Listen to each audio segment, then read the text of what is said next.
साथ संगत जी, प्यार से कहना धन्यवाद जी। इस भगवान को, इस निराकार को चाहे हम कोई भी नाम से बुलाएं, एक ये सच कि इसने तो हमेशा से ये रहा है, इसका कोई अंत नहीं है। ये धरती, ये सृष्टि ख़त्म हो जाने के बाद भी सिर्फ़ और सिर्फ इसी ने रहना है। तो जब ये मानव तन मिला तो इसी का मूल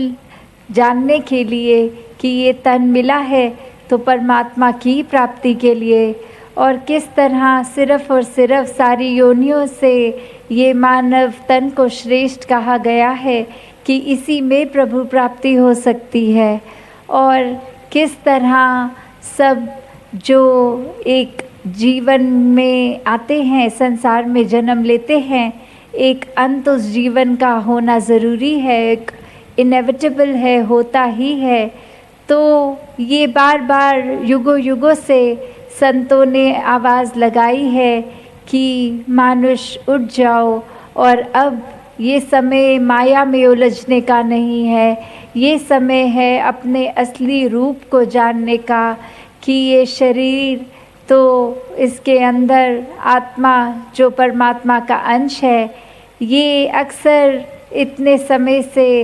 इंसान भूल जाता है कि ये एक शरीर ही नहीं है, इसके आगे भी जो सच्चाई है। क्योंकि अक्सर हम अगर बात भी करें, कोई शरीर का अंग दुख रहा होता है, दर्द कर रहा होता है, तो हम ये नहीं बोलते कि मैं दुख रहा हूँ, मुझे दर्द हो रही है। हम बोलते हैं कि मेरे हाथ में दर्द है, मेरे पाँव में दर्द है। तो ये शरीर मैं नहीं हूँ, ये आत्मा जो इस परमात्मा की अंदर से आई, इसी में जाना। जब ये इस इंसान को पता चलता है तो ही एक जो हर ग्रंथ कहता है कि मोक्ष की बात, मुक्ति की बात, किस तरह ये ब्रह्म ज्ञान प्राप्त करके ये सच्चाई को जानने के बाद जब इंसान को पता चल जाता है कि समय ख़त्म होने पर, ये आँख मूंदने पर कहाँ जाना है, और जीते जी भी ये ब्रह्म ज्ञान लेकर किस तरह मानवीय गुणों को अपनाते हुए एक वाकई ही मनुष्य बनना है। सिर्फ एक तन मनुष्य का होना ही प्रमाण नहीं मनुष्य होने का। किस तरह हर एक के साथ हमने सद्भाव रखना है, करुणा, प्रेम, दया, नम्रता, सहनशीलता, ऐसे अनेकों गुण जो मानव को मानव बनाते हैं। और किस तरह पूरी सृष्टि के, इस धरती के ये जो भिन्नताएं हैं, ये चाहे उदाहरण इंसानों का ही ले, कोई किसी प्रांत का है, कोई किसी देश का है, किसी का खाना पीना पहनना, किसी के बोलचाल भाषा, ये सब इतने भिन्न होने के बावजूद भी ये एक मानव सभी एक हैं, इसी एक परमात्मा के। तो कोई उस तरह नीचा नहीं है, सभी एक प्लेटफॉर्म पे हैं, सभी एक हैं, बस आकार अलग हो सकता है, आदतें अलग हो सकती हैं, बोली भाषा पहनावा अलग हो सकता है। तो किस तरह एक दूसरे के लिए मन में ये एक हेट, ये नफ़रत, इसका उपज नहीं होना चाहिए। क्योंकि एक परमात्मा ने हमको संसार में सिर्फ़ एक दूसरे से प्यार करने के लिए ही भेजा है, एक दूसरे से नफ़रत नहीं। इंसान अपने बुद्धि से कोई ना कोई कारण बना लेता है कि ये व्यक्ति मुझे इस वजह से पसंद नहीं है, और किस तरह फिर वो नफ़रत एक प्रबल हो जाती है, एक हावी हो जाती है। और ये इंसान जिसने हर एक से प्यार करना था, वो नफ़रत ही करता जा रहा है। तो किस तरह हमें ये शुरू से ये गुरुओं ने, पीरों, पैगंबरों ने, हर एक ने ये प्यार की राह सिखाई है। पर एक मानव ही है जो जानता है कि करना तो प्यार है पर पसंद नफ़रत है और नफ़रत करता जा रहा है। कैसे ये नफ़रत का रास्ता छोड़ के फिर एक बार तभी बोला जाता है कि सत्संग इतनी ज़रूरी क्यों है। सत्संग आते हैं, संतों के वचन सुनते हैं, संतमति को अपनाते हैं और कैसे फिर ये संतमति ही है जो हमें ठीक रास्ते रखती है। जब ये ब्रह्म ज्ञान द्वारा ये प्रभु परमात्मा ये निराकार इसका एहसास हर समय होता है तो खुद ब खुद एक मन में इच्छा कि सत्संग जाएंगे और हर एक के भाव सुनकर अपने जीवन में अपने मन में बसाकर अपने कर्मों को तब्दील करके अपने आप का जो एक बिहेवियर है उसको बदलकर एक असली मानव का प्रमाण देते हुए संसार के लिए वरदान बनते जाएंगे। और साथ ही ये जो शहर भी है यहाँ संगम का उदाहरण कि किस तरह ये 3 नदियाँ एक हो जाती हैं। अगर हम अपने शरीर को ही देखें तो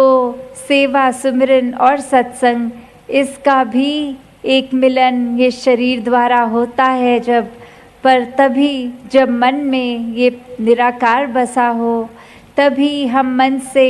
इसके साथ जुड़ते हैं। इसको हर समय ऐसे एहसास में रख के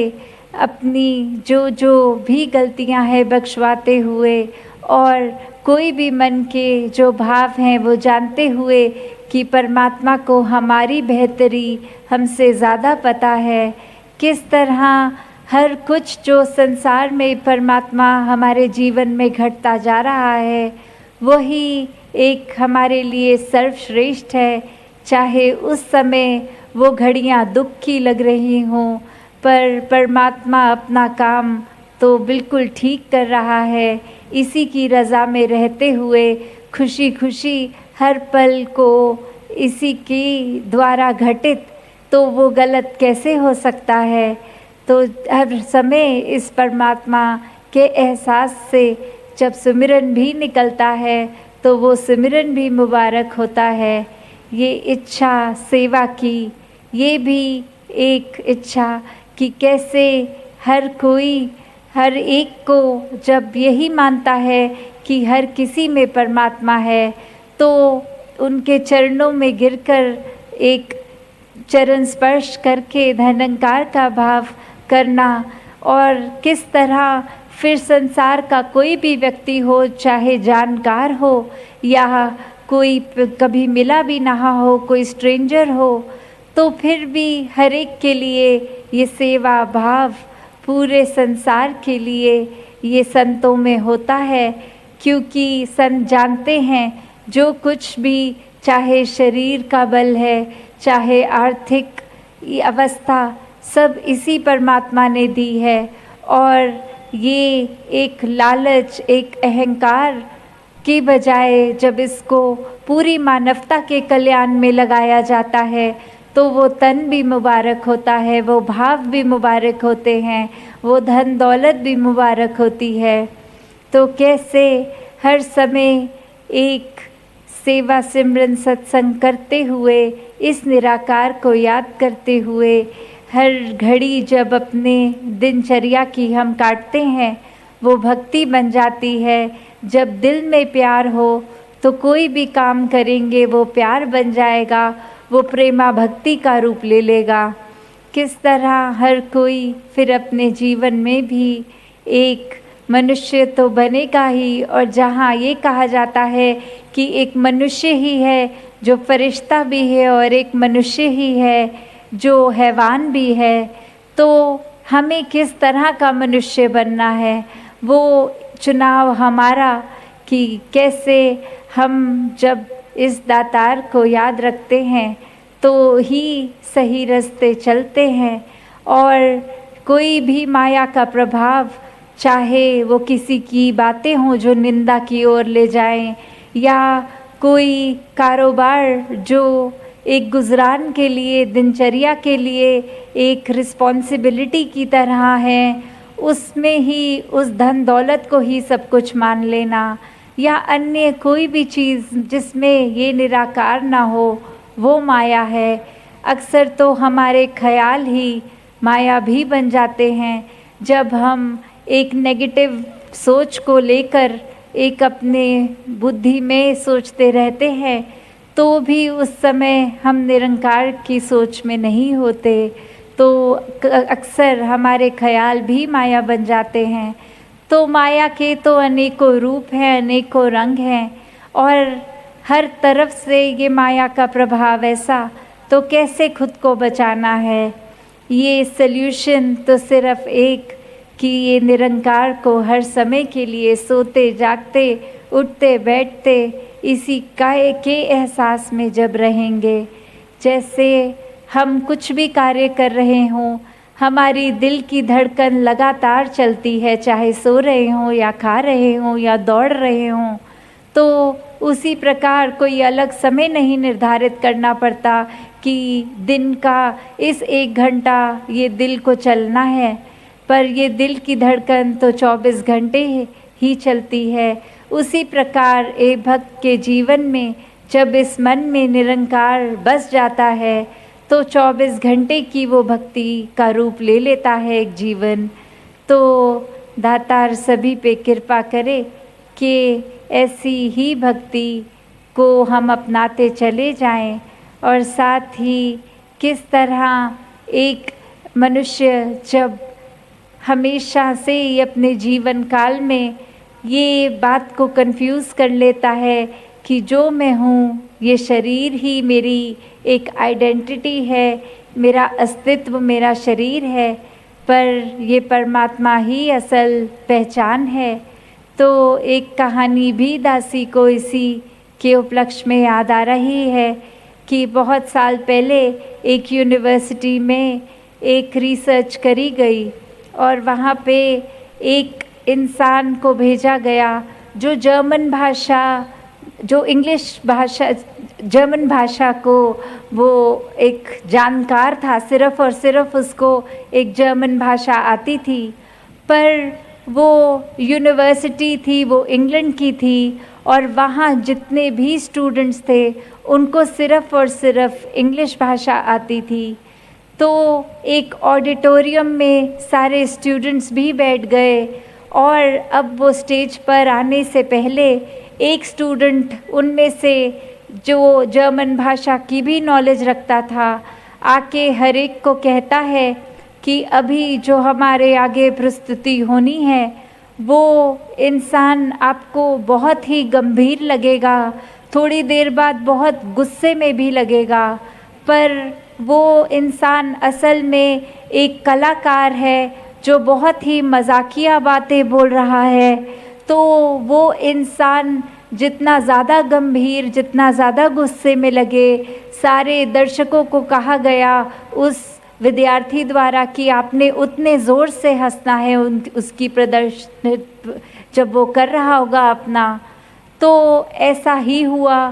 वो इंसान आया, उसने अपनी कला को बहुत ही गंभीर शक्ल, एक एक्सप्रेशन, एक चेहरा बहुत ही गंभीर बना के शुरू करी अपनी कला का प्रदर्शन, और विद्यार्थी मुस्कुराने लगे। धीरे धीरे वो और ज़्यादा सीरियस और ज़्यादा गंभीर होता गया, विद्यार्थी अब हंसने भी लगे, और थोड़ी ही देर बाद वो प्रदर्शन करते करते बहुत आग बबूला एकदम गुस्से में हो गया, और सारे विद्यार्थी अब तो ठाके मार के, एक तालियां मार के ज़ोर ज़ोर से पेट पकड़ के हंसने लग गए कि ये कितना अच्छा परफॉर्मर है, इतनी अच्छी तरह कर रहा है, बिल्कुल लग नहीं रहा कि मजाक कर रहा है, इतना सीरियस होके। और उतने ही में वो देखते हैं कि वो जो आया था परफॉर्मर, वो कलाकार स्टेज से उतर के एक गुस्से में बाहर चला जाता है।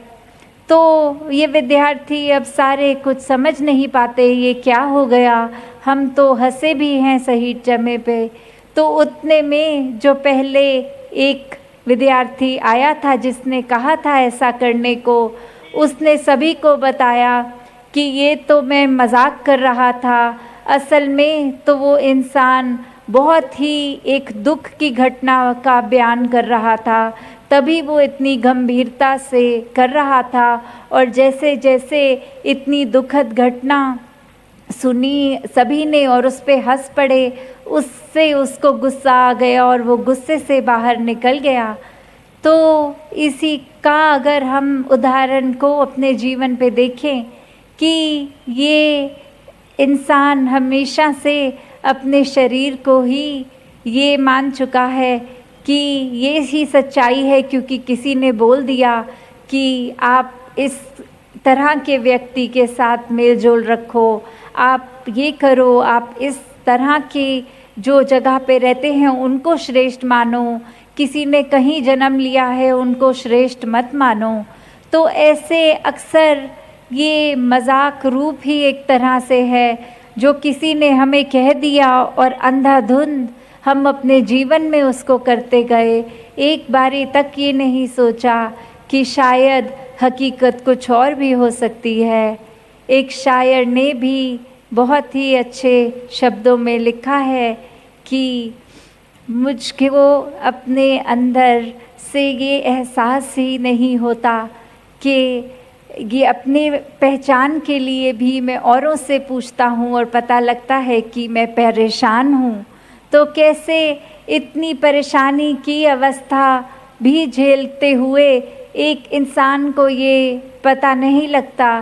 कि वो किस स्थिति में है। ऐसे ही जन्मों जन्मों का ये योनि बयोनि ये शरीर तो बदलता गया है, पर इस शरीर को ही हकीकत मान ली और आत्मा की जिज्ञासा इस परमात्मा से जुड़ने की वो हुई नहीं। तो उसी हालत को वो शायर बयान करते हुए कि किस तरह से मुझे अपनी हालत का खुद पता ही नहीं है, औरों से पूछकर पता लगता है कि परेशान हूँ मैं। तो कैसे हर एक ने जब उसको बताया कि तुम अब जाग जाओ, तुम अपनी स्थिति बदलो,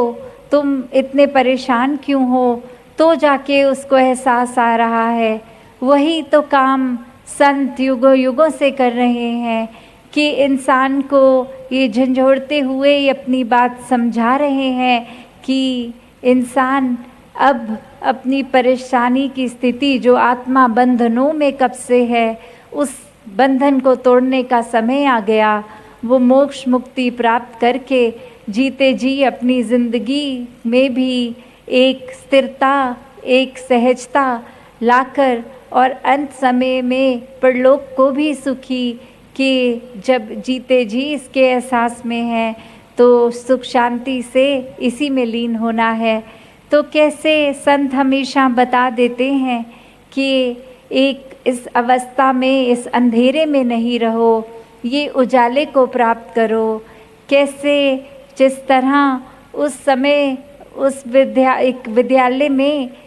वो व्यक्ति एक मजाक कर गया पर बात कितनी अलग हो गई, जो वो कहानी सुनाना चाह रहा था वो कोई समझ नहीं पाया। उसी तरह अक्सर इंसान भी जब तक संत जीवन में नहीं आते, ये परमपिता परमात्मा की पहचान के बारे में नहीं बताते, तब तक एक जीवन मजाक ही बन के रह गया होता है। क्योंकि हर पल में फिर एक वो माया का, जैसा दासी पहले जिक्र कर भी रही थी कि माया का प्रभाव लेता है, अच्छाई का रास्ता नहीं चुनता, एक आंसू पोंछने की बजाय दुख देने का काम करता है। तो अपनी इसी अवस्था को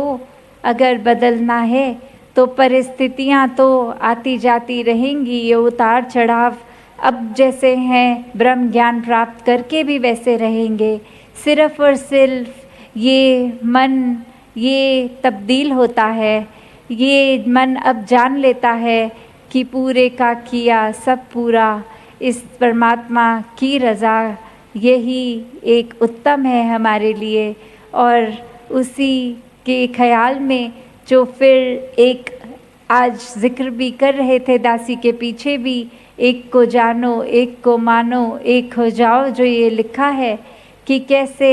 जब हम इस एक परमात्मा को जान लेते हैं, हम अपने असली पहचान को एक जान लेते हैं, और फिर ये भी पता चलता है कि आस्था तो किसी नाम के साथ भी कर लें है तो ये एक ही आइडेंटिटी। और इस परमात्मा में विश्वास होने से जब इस एक को मान लेते हैं, फिर एक ये जो वननेस की बात कि जब हमारा मन इस परमात्मा से एक हो गया तो पूरे संसार के साथ भी एकत्व हमारा बन जाता है। तो ये एक हो जाना वाली स्थिति कि पहले तो एकत्व इस दातार से और फिर पूरे संसार से, तो कैसे जब जब भी हम ये संसार के लिए कोई भी भाव लाते हैं जो नेगेटिव है, तो वो एक बहुत अच्छा सेल्फ करेक्शन, जब खुद के सुधार के लिए हम ये बात सोचें कि ये परमात्मा हर एक में उतना ही है जितना हम में है, तो कोई बेगाना नहीं लगेगा, कोई बुरा नहीं लगेगा, फिर किसी के लिए मन से बुरे भाव भी नहीं आएंगे। हर कोई सिर्फ़ और सिर्फ दुआओं में, एक प्रार्थना में पूरे संसार का भला मांगेगा। और किस तरह से ये वर्ल्ड विदाउट वॉल्स की जो बात होती है, ये दीवार रहित संसार, ये कोई फिज़िकल, ये ईंट पत्थर की बनी दीवार की बात नहीं हो रही, ये मनों से, मनों की दूरी वाली जो एक अक्सर एक ट्रांसपेरेंट दीवार भी हम बना लेते हैं, जिसके आर पार तो देखा जा सकता है पर दूसरे के दिल तक तो हम पहुंच नहीं पाते। तो ऐसी दीवारों को तोड़ना है। एक संसार ये दीवार रहित बन सकता है जब अपने मनों से दूसरे के मन तक एक दीवार तोड़कर संसार में रहा जाए, ये पुल बनाए जाएं दिल से दिल तक के। तो दासी और समय नहीं लेगी, इन्हीं शब्दों से आपसे इजाज़त लेकर कि ये फिर एक बार खुशी कि हर कोई बहुत ही, चाहे कष्ट रहा होगा, बस से भी आए होंगे, ट्रेन से भी आए होंगे, कुछ महापुरुष नज़दीक के चल के भी आए होंगे, तो हर एक का सत्संग के प्रति, सेवा और सिमरन के प्रति ये उत्साह हमेशा बना रहे। साथ संगत जी, धन निरंकार जी।